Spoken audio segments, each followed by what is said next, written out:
Assalamualaikum dan salam sejahtera. Terus bersama saya Nurliana Tarmizi dalam 15 minit MMTV edisi 31 Julai 2023. Berita utama. Satu klip video titah Sultan Perak, Sultan Nazrin Muizzuddin Shah yang tular baru-baru ini telah diolah bagi mengaitkan dan mengheret secara langsung atau tidak langsung kedudukan seseorang raja pemerintah untuk tujuan politik kepartian. Orang kaya Bendahara Seri Maharaja Tan Sri Dr. Muhammad Zahidi Zainuddin menjelaskan video yang ditularkan seorang wanita itu memuat naik sebahagian kecil titah Sultan Nazrin Shah yang ketika itu pemangku Raja Perak yang dizahirkan pada 19 Februari 2013 di Majlis Wacana Perpaduan Ummah Anjuran Dewan Bahasa dan Pustaka bertema Perpaduan Ummah, Harapan, Realiti dan Cabaran. Menurut kenyataan itu juga, titah baginda mengandungi 7,500 patah perkataan dan bahagian yang memuji parti PAS hanyalah petikan pendek, begitu juga pujian terhadap UMNO. Menurut Muhammad Zahidi, dipercayai ada pihak memilih memetik titah Sultan Nazrin Shah pada 2013 itu untuk ditularkan semula dengan tujuan mahu mempengaruhi pengundi agar menyokong PAS dalam suasana menjelang pilihan raya negeri PRN pada 12 Ogos ini. Sehubungan itu, beliau memaklumkan pejabat Sultan Perak telah membuat laporan polis pada 29 Julai lalu demi melindungi nama baik Sultan Perak daripada diheret dan dicemari oleh mana-mana pihak untuk meraih laba politik. Datuk Seri Anwar Ibrahim berjaya mendapatkan perintah injuksi sementara terhadap Menteri Besar Kedah Datuk Seri Muhammad Sanusi Mat Noor bagi menghalangnya daripada mengeluarkan sebarang kenyataan berhubung Perdana Menteri. Perintah ekspati itu diputuskan Hakim Mahkamah Tinggi Alor Mahazan Mat Taib pada prosiding secara Zoom semalam. Perkara itu dimaklumkan oleh Peguam Datuk Sangkaran ketika dihubungi media hari ini. Perintah itu antara lain menghalang Ahli Dewan Undangan Negeri Adun Jeneri tersebut atau kaki tangan atau ejennya untuk mengeluarkan, menerbitkan dan mengulangi sebarang kenyataan berbaur fitnah dalam apa jua bentuk medium sebagaimana yang dinyatakan dalam saman Anwar terhadap Muhammad Sanusi. Menurut Peguam terbabit, injuksi tersebut dipohon ekoran tindakan Muhammad Sanusi yang masih mengulangi kenyataan-kenyataan berbaur fitnah walaupun telah disaman. Pengurus Sumber Manusia dan Pentadbiran Perbadanan Menteri Besar Kedah membuat laporan polis bagi menafikan dakwaan Menteri Dalam Negeri Datuk Seri Saifuddin Nasution Ismail bahawa terdapat seorang lelaki warga Cina bekerja dengan anak syarikat kerajaan negeri itu. Jurucakap Polis Kedah, Senior Assistant Commissioner Al-Zafni Ahmad berkata, laporan tersebut dibuat wanita terbabit kira-kira pukul 6 petang semalam. Jelasnya wanita itu membuat laporan polis pada 27 Julai lalu dan kes itu disiasat mengikut Seksyen 500 Kanun Kesiksaan dan 233 Akta Komunikasi dan Multimedia 1998. Terdahulu, Saifuddin dalam beberapa siri ceramahnya mendakwa terdapat individu warga Cina yang diambil bekerja dengan MBI Kedah bagi projek unsur nadi bumi REE. Saifuddin mendakwa salah seorang yang diambil bekerja dengan MBI itu pernah ditahan pihak berkuasa kerana terlibat dengan kecurian REE. PAS melarang semua ahlinya dari membuat sebarang kenyataan umum berkaitan urusan dalaman parti dalam apa bentuk sekalipun sama ada melalui media, video ataupun audio. Setiausaha Agungnya Datuk Seri Taqiyuddin Hassan berkata, larangan itu juga termasuklah membuat kenyataan yang berhubung kait dengan hal-hal yang berkaitan calon pilihan raya. Tegasnya, setiap ahli juga perlu memahami proses pemilihan calon mewakili Dewan Rakyat dan Dewan Negeri dibuat mengikut ketetapan dan peruntukan yang jelas dalam perlembagaan PAS, bukannya atas desakan, tekanan atau pengaruh mana-mana pihak. Taqiyuddin yang juga ahli Parlimen Kota Baru menambah, sebarang persoalan mahupun pertikaian hal-hal dalaman parti sekiranya wujud perlu dibawa dan diselesaikan mengikut saluran parti. Jelasnya, sebagai sebuah parti arus perdana, PAS bersama-sama rakan-rakan gabungan dalam PN yakin akan terus diberikan mandat oleh rakyat dalam pilihan raya negeri kali ini. Utusan Malaysia dan Cosmo melancarkan satu lagi produk terbaru. Apa yang ada dalam iklan mereka? ia adalah platform yang tepat dan efektif untuk mengiklan antaranya pelbagai jenis notis, catan kosong, hartanah, tender, kenderaan, mencari wali atau waris dan pelbagai lagi. Apa yang anda cari? Semuanya ada di sini. 2 dalam 1. Layari iklaneka.utusan.com.my.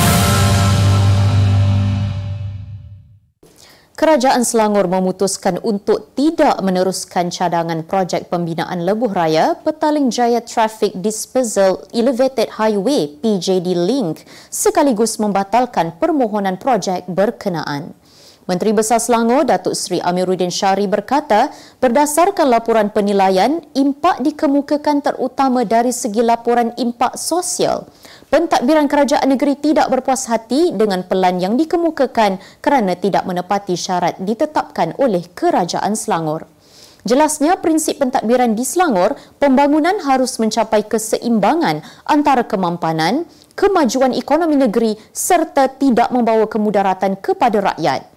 Amiruddin memberitahu pada awalnya cadangan pembinaan lebuh raya tersebut mendapat kelulusan prinsip daripada Jemaah Menteri Persekutuan pada 12 November 2017. Cadangan berkenaan kemudian dibawa kepada Majlis Tindakan Ekonomi Negeri Selangor MTES pada 3 September 2020 dan diberi ruang untuk kajian melibatkan penduduk di kawasan Petaling Jaya sebelum dibentangkan kepada Jemaah Menteri Kerajaan Persekutuan pada 12 November 2021 melalui Memorandum Jemaah Menteri. Seorang wanita dan teman lelakinya ditahan polis berhubung kematian seorang kanak-kanak lelaki di Taman Panglima Asam Kumbang, Taiping semalam. Ketua Polis Daerah Taiping, Assistant Commissioner Razlam Abdul Hamid berkata, pihaknya telah menerima panggilan melalui talian kecemasan pada pukul 11 pagi. Tambahnya, ibu kanak-kanak itu tinggal bersama dengan teman lelakinya di lokasi kejadian dan mengalami masalah rumah tangga serta dalam proses penceraian dengan suaminya. Hasil siasatan juga mendapati mangsa yang merupakan anak kedua dipercayai telah didera mulai Mac tahun ini. Terdahulu, mayat mangsa telah dihantar ke bahagian forensik Hospital Taiping untuk proses bedah siasat dan kes disiasat di bawah Seksyen 302 Kanun Keseksaan kerana membunuh. Beralih ke berita luar negara. Kementerian Dalam Negeri Thailand memaklumkan sekurang-kurangnya 292 kediaman musnah akibat letupan gudang mercun di Pekan Sungai Kolok, Naratiwat yang bersempadan dengan Malaysia. Media tempatan pula melaporkan lebih 500 kediaman rosak selain beberapa gerai di sebuah pasar berhampiran turut musnah akibat letupan itu.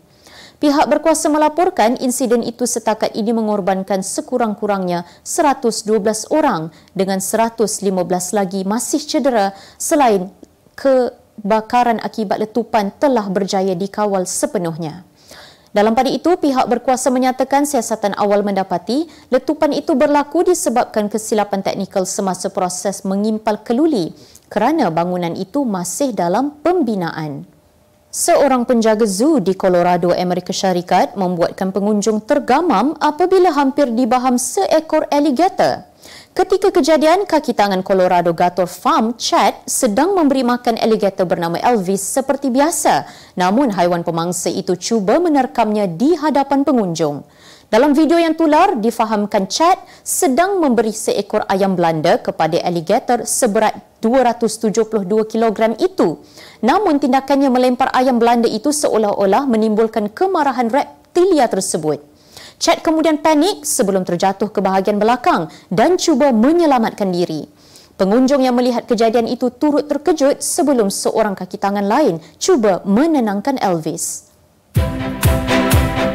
Kemas kini pengetahuan anda tentang isu ekonomi dan pasaran.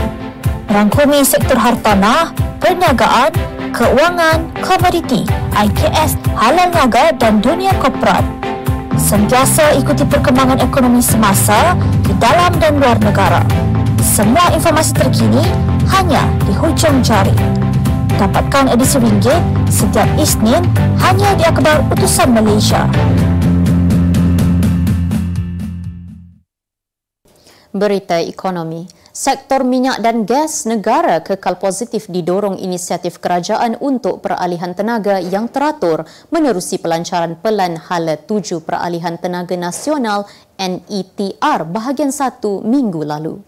MIDF Research berkata pihaknya yakin bahawa Malaysia mempunyai alat, aset dan kemahiran yang sesuai untuk mempelopori bahan api hidrogen dan penangkapan serta penyimpanan karbon di rantau ini. Firma penyelidikan itu berkata pelaburan dalam minyak dan gas masih penting kerana di peringkat global, sektor minyak dan gas telah mengalami pelupusan yang memihak kepada tenaga boleh diperbaharui dan bahan api yang lebih bersih. Dengan teknologi CCUS yang ada, MIDF Research juga percaya bahawa ini boleh membantu Malaysia untuk mempelopori penggunaan bahan api hidrogen dalam perindustrian dan penjanaan kuasa.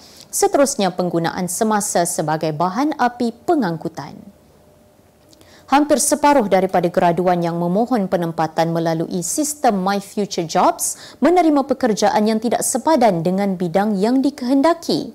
Menurut Menteri Sumber Manusia V. Sivakumar, mereka turut didapati bekerja dalam pekerjaan separuh mahir dan rendah serta hanya bergaji bulanan kurang RM2,000.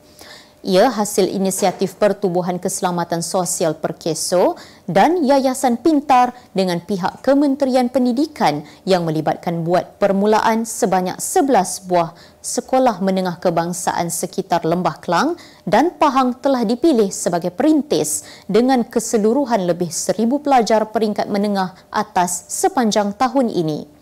Mengulas lanjut, Sivakumar berkata program jelajah kerjaya itu dirangka khusus untuk menangani isu ketidakpadanan pekerjaan dalam kalangan graduan yang sering berlaku. Kita ke berita sukan. Kem Malaysia berjaya menamatkan kemarau 38 tahun sejak Universiti Dunia Universiade Kobe, Jepun pada tahun 1985 selepas merangkul pingat emas pertama Universiade Chengdu menerusi atlet wushu negara Tammy Tan Hui Ling. Merupakan kejayaan yang dinanti-nantikan oleh seluruh warga institusi pendidikan tinggi dan Malaysia. Ia juga bagai suatu keajaiban di Chengdu seperti janjinya menerusi tema Chengdu Makes Dream Come True. Tammy yang bersaing dalam acara Changshu Wanita pada aksi di Gimnasium Cheng Bei petang semalam telah mencatatkan catatan 9.613 mata manakala pingat perak dimenangi oleh Wang Yan Wong dari Macau dengan 9.593 mata dan gangsa milik Hui Yu Lydia Sham dari Hong Kong dengan 9.53 mata. Sukan wushu turut melengkapkan sasaran 3 pingat untuk Malaysia apabila kontingen Malaysia merangkul pingat gangsa kedua menerusi Calvin Lee Wai Leong dalam acara Nangun Lelaki. Beregu lelaki utama negara Erin Shah So Woo Yi diminta agar menguatkan mental supaya tidak mudah terperangkap dengan corak permainan pihak lawan menjelang kejohanan terbuka Australia yang bermula esok.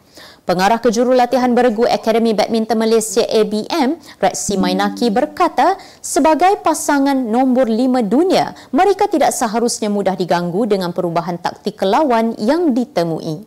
Aaron Woo Yi yang juga juara dunia masih gagal dalam misi memburu kejuaraan pertama dalam saingan jelajah dunia dengan terbaru kecundang di pusingan kedua terbuka Korea dan suku akhir terbuka Jepun.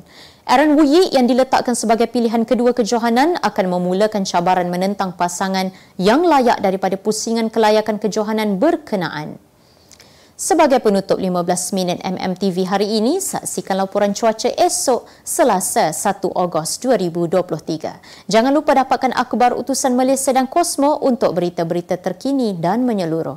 Sekian sahaja daripada saya Nurliana Tarmizi mewakili MMTV ingin mengucapkan selamat Hari Pahlawan. Assalamualaikum dan jumpa lagi.